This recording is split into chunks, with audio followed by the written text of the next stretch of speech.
ನಮಸ್ಕಾರ. ವಿಡಿಯೋ ನೋಡುವಂತ ಎಲ್ಲ ಆತ್ಮೀಯ ವೀಕ್ಷಕರಿಗೆ ಹಾಗೂ ನನ್ನ ಮುದ್ದು ವಿದ್ಯಾರ್ಥಿ ಬಳಗಕ್ಕೆ ಹೃದಯಪೂರ್ವಕ ಧನ್ಯವಾದಗಳನ್ನ ಹೇಳುತ್ತಾ ಇವತ್ತಿನ ವಿಡಿಯೋದಲ್ಲಿ ನಿಮ್ಗೆ ಏನು ಹೇಳ್ಕೊಡ್ತಾ ಇದ್ದೀನಿ ಅಂದ್ರೆ, ಇವತ್ತು ಕೇಂದ್ರ ಸರ್ಕಾರದಿಂದ ಬರುವಂತ ಸರ್ಕಾರಿ ಮನೆಗಳಿಗೆ ಯಾವ ರೀತಿಯಾಗಿ ನಾವು ಅರ್ಜಿಯನ್ನ ಸಲ್ಲಿಸಿ ನಮ್ಮ ಊರಲ್ಲಿ ನಮ್ಗೆ ಜಾಗ ಇದೆ ಸರ್, ನಮ್ದು ಬಹಳ ಹಳೆ ಮನೆಯ ಇದೆ, ನಾವು ಸರ್ಕಾರದಿಂದ 20 ವರ್ಷಗಳಿಂದ ಯಾವುದೇ ರೀತಿಯಿಂದ ಸರ್ಕಾರದಿಂದ ಮನೆಗಳ ಮಂಜೂರಾತಿಯನ್ನ ಪಡೆದುಕೊಂಡಿಲ್ಲ, ಹಾಗಾಗಿ ನಾವು ಕೂಡ ಕೇಂದ್ರ ಸರ್ಕಾರದಿಂದ ಪ್ರಧಾನಮಂತ್ರಿ ಆವಾಸ್ ಯೋಜನೆಯಿಂದ ಬರುವಂತ ಮನೆಗಳ ಮಂಜೂರಾತಿಗೆ ನಾವು ಕೂಡ ಅರ್ಜಿಯನ್ನ ಸಲ್ಲಿಸಬೇಕಾಗಿದೆ ಸರ್ ಅಂದ್ರೆ ದಯವಿಟ್ಟು ವಿಡಿಯೋನ ಸಮಾಧಾನದಿಂದ ಸಂಪೂರ್ಣವಾಗಿ ನೋಡಿದ ನಂತರ ನೀವು ಕೂಡ ಮನೆಯಲ್ಲಿ ಕೂತ್ಕೊಂಡು ನಿಮ್ಮ ಮೊಬೈಲ್ ಫೋನ್ ನಲ್ಲೇ ಉಚಿತವಾಗಿ ಅರ್ಜಿಯನ್ನ ಸಲ್ಲಿಸುವ ಮುಖಾಂತರ ಕೇಂದ್ರ ಸರ್ಕಾರದಿಂದ ಬರುವಂತ ಮನೆಗಳನ್ನ ನೀವು ಸಂಪೂರ್ಣವಾಗಿ ಅಪ್ರೂವಲ್ ಅನ್ನ ತಗೊಂಡು ನೀವೇನ್ ಮಾಡಬಹುದು.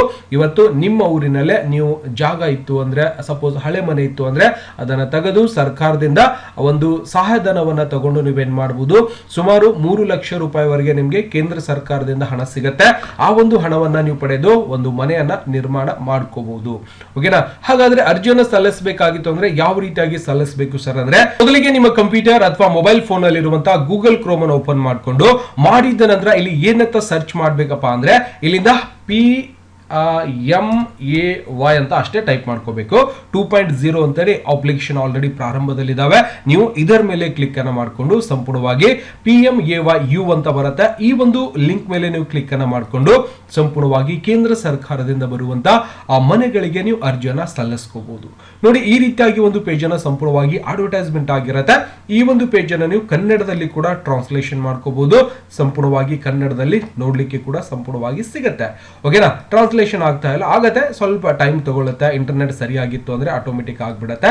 ಓಕೆ, ಸಂಪೂರ್ಣವಾಗಿ ಆದ ನಂತರ ಇದನ್ನ ಕ್ಲೋಸ್ ಮಾಡ್ಕೊಳ್ಳೋಣ. ಮಾಡಿದ ನಂತರ ಇಲ್ಲಿಂದ PMAYU 2.0ಗೆ ಅರ್ಜಿ ಸಲ್ಲಿಸಿ ಅಂತ ಬರುತ್ತೆ. ಉತ್ತಮ ಅಭ್ಯಾಸಗಳ ಒಂದು ಸಂಕಲನ ಅಂತ ಕೂಡ ಇದ್ದಿರತ್ತೆ.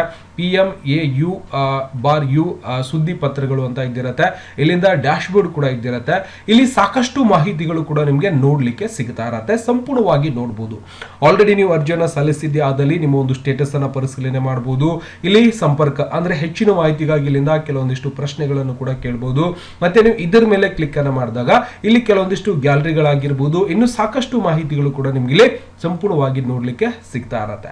ಅವಾಗ ನಾವು ಅರ್ಜಿಯನ್ನ ಸಲ್ಲಿಸಬೇಕಾಗಿತ್ತು ಸರ್ ಅಂದ್ರೆ ನಾವು ಏನ್ ಮಾಡ್ಬೇಕಪ್ಪ ಅಂದ್ರೆ, ಕೆಳಗಡೆ ಬರಬೇಕು. ಇಲ್ಲಿ ಸಾಕಷ್ಟು ಮಾಹಿತಿಗಳು ಕೂಡ ನೀವೇನ್ ಮಾಡಬಹುದು ಇದರಲ್ಲಿ ನೋಡ್ಲಿಕ್ಕೆ ಸಿಗತ್ತೆ. ಅವಾಗ ನಾವೇನ್ ಮಾಡ್ಬೇಕಾಗಿದೆ ಅಂದ್ರೆ, ಇಲ್ಲ ಸರ್ ನಾನು ಆನ್ಲೈನ್ ಮುಖಾಂತರ ಅರ್ಜಿಯನ್ನ ಸಲ್ಲಿಸಬೇಕಾಗಿತ್ತು ಅಂದ್ರೆ ಇಲ್ಲಿ PMAYU 2.0ಗೆ ಅರ್ಜಿ ಸಲ್ಲಿಸಿ ಅಂತ ಬರುತ್ತೆ. ನೀವು ಇದರ ಮೇಲೆ ಕ್ಲಿಕ್ ಅನ್ನು ಮಾಡಬೇಕು. ಮಾಡಿದ ನಂತರ ನಮಗೆ ಇನ್ನೊಂದು ಪೇಜ್ ಕೂಡ ಸಂಪೂರ್ಣವಾಗಿ ಓಪನ್ ಆಗುತ್ತೆ. ಓಪನ್ ಆದ ನಂತರ ಈ ಒಂದು ಪೇಜ್ ಕೂಡ ನಾನು ಕನ್ನಡದಲ್ಲೇ ಟ್ರಾನ್ಸ್ಲೇಷನ್ ಮಾಡ್ಕೋತೀನಿ, ಯಾಕಂದ್ರೆ ಕನ್ನಡದಲ್ಲಿ ನಿಮ್ಗೂ ಕೂಡ ನೋಡ್ಲಿಕ್ಕೆ ಅವಕಾಶ ಇದ್ದಿರ್ಲಿ ಅಂತೇಳಿ ನಾನು ಸಂಪೂರ್ಣವಾಗಿ ಕನ್ನಡದಲ್ಲಿ ನೋಡ್ತಾ ಇದ್ದೀನಿ. ಓಕೆನಾ? ಈ ರೀತಿಯಾಗಿ ನಾವು ಸಂಪೂರ್ಣವಾಗಿ ಕನ್ನಡದಲ್ಲಿ ಒಂದು ಪೇಜ್ ಅನ್ನ ಸಂಪೂರ್ಣವಾಗಿ ಓಪನ್ ಆದಾಗ ಅರ್ಜಿಯನ್ನ ಸಲ್ಲಿಸಬೇಕಾಗಿತ್ತು ಅಂದ್ರೆ ಕೆಳಗಡೆ ಬರಬೇಕು. ಸಂಪೂರ್ಣವಾಗಿ ಕೆಳಗಡೆ ಬಂದಾಗ ಇದರ ಒಂದು ಲಿಂಕ್ ಅನ್ನು ಕೊಟ್ಟಿರ್ತಾರೆ. ಆನ್ಲೈನ್ ಅಪ್ಲಿಕೇಶನ್ ಓಪನ್ PMAYU 2.0 ಅಂತ ಬಂದಿರುತ್ತೆ. ನೀವು ಇದರ ಮೇಲೆ ಕ್ಲಿಕ್ ಅನ್ನ ಮಾಡ್ಕೋಬೇಕು. ಮಾಡಿದ ನಂತರ ಸಂಪೂರ್ಣವಾಗಿ ಓಪನ್ ಆಗ್ಲಿಕ್ಕೆ ಶುರುವಾಗುತ್ತೆ. ಇದನ್ನು ಕೂಡ ಕನ್ನಡದಲ್ಲಿ ನಾವು ಓದಬೇಕಾಗಿದೆ, ಯಾಕಂದ್ರೆ ಬಳಕೆದಾರರಿಗೆ ಸೂಚನೆ ಅಂತ ಬರುತ್ತೆ. ನೀವೇನು ಅರ್ಜಿಯನ್ನ ಸಲ್ಲಿಸ್ತಾ ಇದ್ದೀರಲ್ಲ, ಆ ಒಂದು ಅರ್ಜಿ ಸಲ್ಲಿಸೋಕ್ಕಿಂತ ಮುಂಚೆ ನೀವೇನ್ ಮಾಡ್ಬೇಕು, ಇಲ್ಲಿ ಕೊಟ್ಟಿರುವಂತಹ ಕೆಲವೊಂದಿಷ್ಟು ಮಾಹಿತಿಯನ್ನ ಸಂಪೂರ್ಣವಾಗಿ ಓದ್ಕೋಬೇಕಾಗತ್ತೆ. ಓದದೆ ಇದ್ದಲ್ಲೇ ಏನಾಗುತ್ತೆ ಅಂದ್ರೆ ಅಪ್ಲಿಕೇಶನ್ ಹಾಕುವಂತ ಸಂದರ್ಭದಲ್ಲಿ ನಿಮ್ಗೆ ಕನ್ಫ್ಯೂಸ್ ಆಗ್ಬಿಡತ್ತೆ. ಅಂದ್ರೆ ಏನ್ ಮಾಡ್ಬೇಕಪ್ಪ ಅಂತೇಳಿ ನಿಮ್ಗೆ ಗೊತ್ತಾಗದೆ ಒಂಥರ ಏನೋ ಒಂದು ಯಾವುದಕ್ಕೆ ಏನ್ ಮಾಡ್ಬೇಕು ಅಂತ ಗೊತ್ತಾಗುದಿಲ್ಲ. ಹಾಗಾಗಿ ಇದನ್ನ ಸಂಪೂರ್ಣವಾಗಿ ಓದ್ಕೋಬೇಕು. ಓದಿದ ನಂತರ ಸಂಪೂರ್ಣವಾಗಿ ಓದಿದ್ದೇನೆ ಸರ್, ನಾನು ಅರ್ಹತೆ ಇದ್ದೀನಿ ಅಂದ್ರೆ ನೀವೇನ್ ಮಾಡ್ಬೇಕು, ಇಲ್ಲಿ ಕೆಳಗಡೆ ಕೂಡ ಸಂಪೂರ್ಣವಾಗಿ ಕೊಟ್ಟಿರ್ತಾರೆ.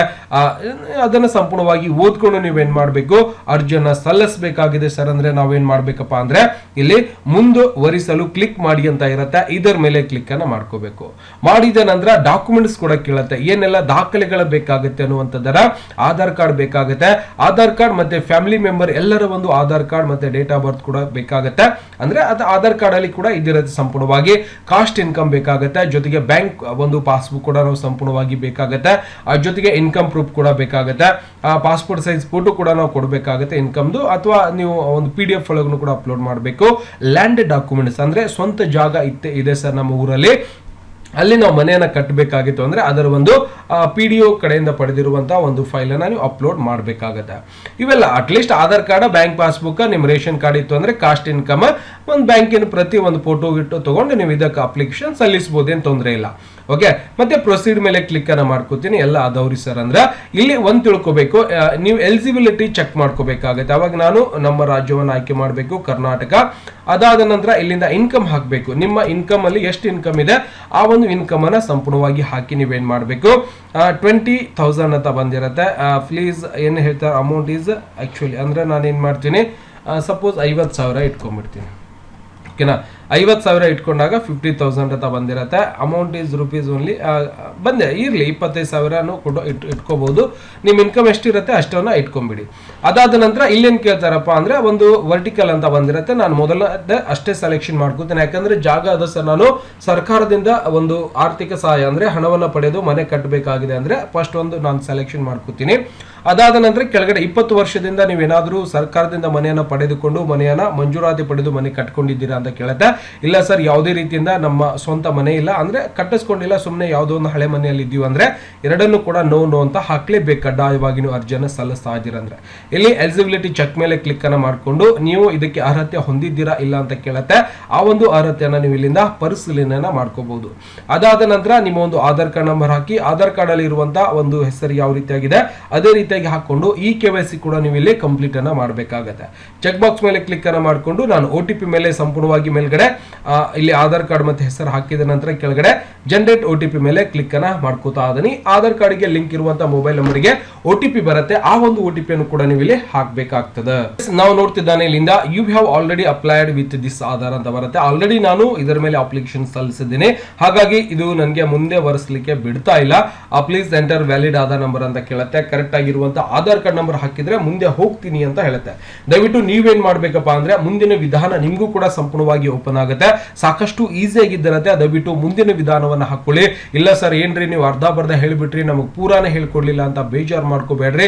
ಯಾಕೆಂದ್ರೆ ಪೂರವನ್ನ ಹೇಳ್ಬೇಕಾಗಿತ್ತು ಅಂದ್ರೆ ಏನಾಗ್ಬಿಡ್ತದೆ, ಆಲ್ರೆಡಿ ನಾನು ಸಾಕಷ್ಟು ವಿಡಿಯೋಸ್ ಗಳನ್ನ ಮಾಡಿ ಅದರಲ್ಲಿ ಅಪ್ಲಿಕೇಶನ್ ಹಾಕುವಂತ ವಿಧಾನಗಳನ್ನ ತೋರಿಸಿದ್ದೀನಿ. ಹಾಗಾಗಿ ಮುಂದಕ್ಕೆ ಹೋಗ್ಲಿಕ್ಕೆ ಆಗ್ತಾ ಇಲ್ಲ. ದಯವಿಟ್ಟು ನೀವು ಏನ್ ಮಾಡ್ಬೋದು, ಯಾವ ರೀತಿಯಾಗಿ ಸಲ್ಲಿಸಬೇಕು, ವೆಬ್ಸೈಟ್ ಗೊತ್ತಾಗಿದೆ, ಏನೆಲ್ಲ ದಾಖಲೆಗಳು ಬೇಕಂತ ಕೂಡ ಗೊತ್ತಾಗಿದೆ. ಇಲ್ಲ ಸರ್ ಒಂದ್ ವೇಳೆ ನಿಮ್ಗೆ ಇದ್ರೊಳಗೆ ಅರ್ಜಿ ಸಲ್ಲಿಸಲಿಕ್ಕೆ ಆಗ್ತಾ ಇಲ್ಲ ಅಂದ್ರೆ ಹತ್ತಿರದಲ್ಲಿರುವಂತಹ ಗ್ರಾಮ ಪಂಚಾಯತಿ ಒಳಗ ಇರುವಂತಹ ಅಧಿಕಾರಿಗಳಿಗೆ ಭೇಟಿ ಕೊಟ್ಟು ಅಲ್ಲಿಂದಾನು ಕೂಡ ಬಾಪೂಜಿ ಸೇವಾ ಕೇಂದ್ರ ಅಂದ್ರೆ ಡಾಟಾ ಎಂಟ್ರಿ ಆಪರೇಟರ್ ಇರ್ತಾರೆ, ಅಲ್ಲಿಂದಾನು ಕೂಡ ನೀವು ಸಂಪೂರ್ಣವಾಗಿ ಅರ್ಜಿನ ಸಲ್ಲಿಸ್ಕೋಬಹುದು. ಇಲ್ಲ ಸರ್ ಅಂದ್ರೆ ಆನ್ಲೈನ್ ಮುಖಾಂತರ ಕೂಡ ನೀವು ಕರ್ನಾಟಕವನ್ನ ಗ್ರಾಮವನ್ನ ಆನ್ಲೈನ್ ಸೆಂಟರ್ಗಳು ಎಲ್ಲಿರ್ತಾವಲ್ಲ ಅಲ್ಲಿನೂ ಹೋಗಿ ನೀವೇನ್ ಮಾಡಬೇಕು, ಅರ್ಜಿಯನ್ನ ಸಂಪೂರ್ಣವಾಗಿ ಸಲ್ಲಿಸ್ಕೋಬಹುದು. ಗೊತ್ತಾಗ್ತಿದ್ಯಾ? ಈ ರೀತಿಯಾಗಿ ಹಲವಾರು ಮಾಹಿತಿಗಳನ್ನ ವಿಡಿಯೋದಲ್ಲಿ ನಿಮ್ಗೆ ಪ್ರತಿದಿನ ಮಾಡಿ ವಿಡಿಯೋ ಅನ್ನ ಅಪ್ಲೋಡ್ ಮಾಡ್ತಾ ಇರ್ತೀನಿ. ಪ್ರತಿಯೊಂದು ವಿಡಿಯೋಸ್ಗಳನ್ನ ನೋಡಬೇಕಾಗಿತ್ತು ಅಂದ್ರೆ ದಯವಿಟ್ಟು ಸಬ್ಸ್ಕ್ರೈಬ್ ಮಾಡೋದನ್ನ ಮರಿಬಾರ್ದು. ಮತ್ತೆ ಈ ರೀತಿಯಾಗಿ ಹಲವಾರು ವಿಡಿಯೋಸ್ಗಳಿಗಾಗಿ ದಯವಿಟ್ಟು ಸಬ್ಸ್ಕ್ರೈಬ್ ಮಾಡ್ಕೊರಿ.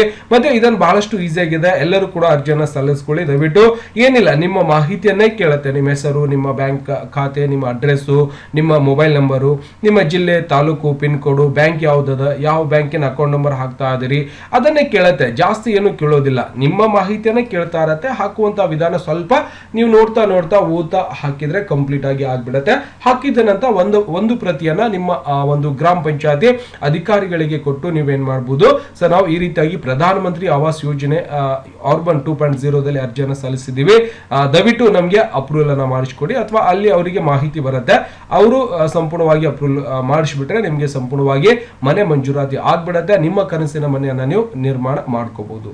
ದಯವಿಟ್ಟು ಹೇಳಿರುವಂತಹ ಮಾಹಿತಿ ಇಷ್ಟ ಆಗಿತ್ತು ಅಂದ್ರೆ ವಿಡಿಯೋ ಲೈಕ್ ಮಾಡೋದನ್ನ ಮರಿಬಾರ್ದು. ಮತ್ತೆ ಸಿಗೋಣ ಮುಂದಿನ ವಿಡಿಯೋದಲ್ಲಿ. ನಮಸ್ಕಾರ. ವಿಡಿಯೋ ನೋಡುವಂತ ಎಲ್ಲ ಆತ್ಮೀಯ ವೀಕ್ಷಕರಿಗೆ.